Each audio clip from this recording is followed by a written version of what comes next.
आज मैं आप लोगों को बताऊंगा कि प्रार्थना करने से पहले, प्रार्थना में बैठने से पहले, कुछ भी मांगने से पहले काम क्लीन बिफोर गॉड, काम क्लीन बिफोर गॉड और understanding the will of God, understanding the will of God. अगर आप परमेश्वर के सामने कुछ मांगने आते हो, प्रार्थना में कुछ मांगने आते हो, तो आपको क्लीन होकर आना है, धार्मिक, पवित्र, आत्मिक, क्योंकि वो परमेश्वर कितना महान, कितना पवित्र, कितना धार्मिक है।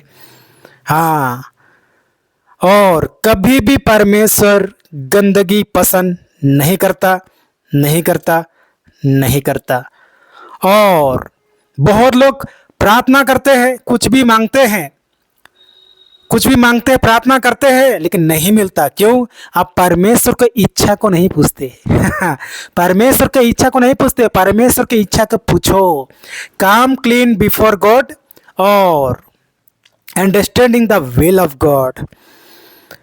वचन अध्याय 8, मत्ती अध्याय 8 वचन 1 से लेकर मैं 3 तक पढ़ूंगा।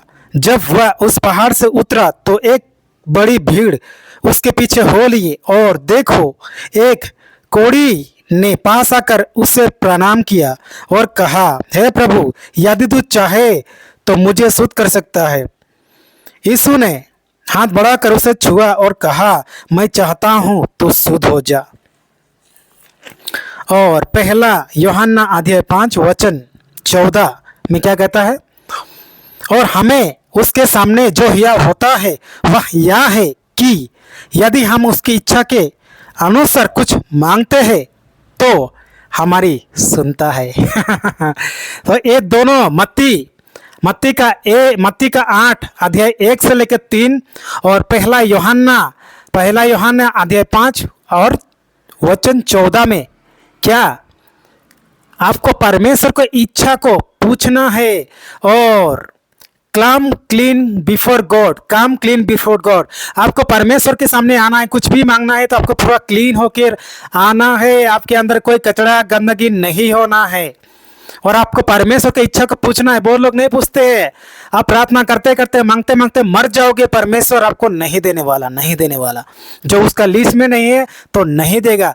तो आपको पूछना है कि प्रभु, आपका इच्छा है तो, आपका इच्छा है तो मेरा घर बनेगा, आपका इच्छा है तो मेरा 4 व्हीलर मिलेगा, आपका इच्छा है तो मेरा 2 व्हीलर मिलेगा, आपका इच्छा है तो मैं प्रॉपर्टी खरीदूंगा, आपका इच्छा है तो मेरा बेटी का शादी हो जाएगा, आपका इच्छा है तो मेरा बेटी गर्भवती हो जाएगा, आपका इच्छा है तो मुझे वीजा मिलेगा, आपका इच्छा है तो मुझे पासपोर्ट मिलेगा, आपका इच्छा है तो मैं चंगा हो जाऊंगा, आपका इच्छा है तो मेरा बेटा चंगा हो जाएगा, आपका इच्छा है तो मेरा बेटी चंगा हो जाएगा, आपका इच्छा है तो मेरा माँ चंगा हो जाएगा, आपका इच्छा है तो मेरा बाप चंगा हो जाएगा, बोल के ऐसा इच्छा का पूछना है। कभी पूछा है क्या? नहीं पूछा। आप पूछो, आप पूछो, आप पूछो, आपको पूछना है। आपका इच्छा है तो मुझे जीवन साथी दे, ये जीवन साथी या जीवन संगनी दे, ऐसा पूछना है। अगर आपका इच्छा है तो मुझे एक जीवन साथी दे, अगर आपकी इच्छा है मुझे एक जीवन साथी दे, आपका इच्छा है तो मेरा बेटी चंगा होगा, आपका इच्छा है तो मेरा बेटा चंगा होगा, आपका इच्छा है तो मेरा बाप चंगा होगा, आपका इच्छा है तो मेरा माँ चंगा होगा, आपका इच्छा है तो मुझे प्रॉपर्टी मिलेगा, आपका इच्छा है तो मुझे गाड़ी मिलेगा, आपका इच्छा है तो मुझे 4 व्हीलर मिलेगा, आपका इच्छा है तो मेरा घर बनेगा, आपका इच्छा है तो मैं रेंट दे पाऊंगा, आपका इच्छा है तो मैं कर्जा दे पाऊंगा। ऐसा इच्छा का पूछना है, पूछना है। यहाँ क्या कहता है?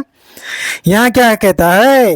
पहला यूहन्ना 5 का 14, और हमें उसके सामने जो यह होता है वह यह है कि यदि हम उसकी इच्छा के अनुसार कुछ मांगते हैं तो हमारी सुनता है। तो मेरा सुना, घर बन गया, माइक ले लिया, OnePlus का मोबाइल ले लिया, और आप परमेश्वर का इच्छा है तो मुझे 4 व्हीलर मिलेगा, परमेश्वर का इच्छा है तो मुझे 2 व्हीलर मिलेगा। हाँ, और जैसे कोढ़ी मत्ती का अध्याय में कहता है ना, कोढ़ी, यदि तू चाहे, हे प्रभु, यदि तू चाहे तो तू मुझे शुद्ध कर सकता है। तो प्रभु ने कहा, मैं चाहता हूं कि तू शुद्ध हो जा, शुद्ध हो जा, कहता है। शुद्ध होने के बाद वो क्या करेगा? वो कोढ़ी प्रभु का सेवा करेगा, टीचिंग करेगा, प्रीचिंग करेगा, गॉस्पेल सुनेगा, पवित्र जीवन, धार्मिक जीवन, आत्मिक जीवन बिताएगा। क्या ऐसा आप करते हो? नहीं करते? आपसे करो, आपसे करो। और प्रभु का इच्छा को पूछो, प्रभु का इच्छा को पूछो, अगर नहीं पूछा तो गया भैंस पानी में। God bless you and your family.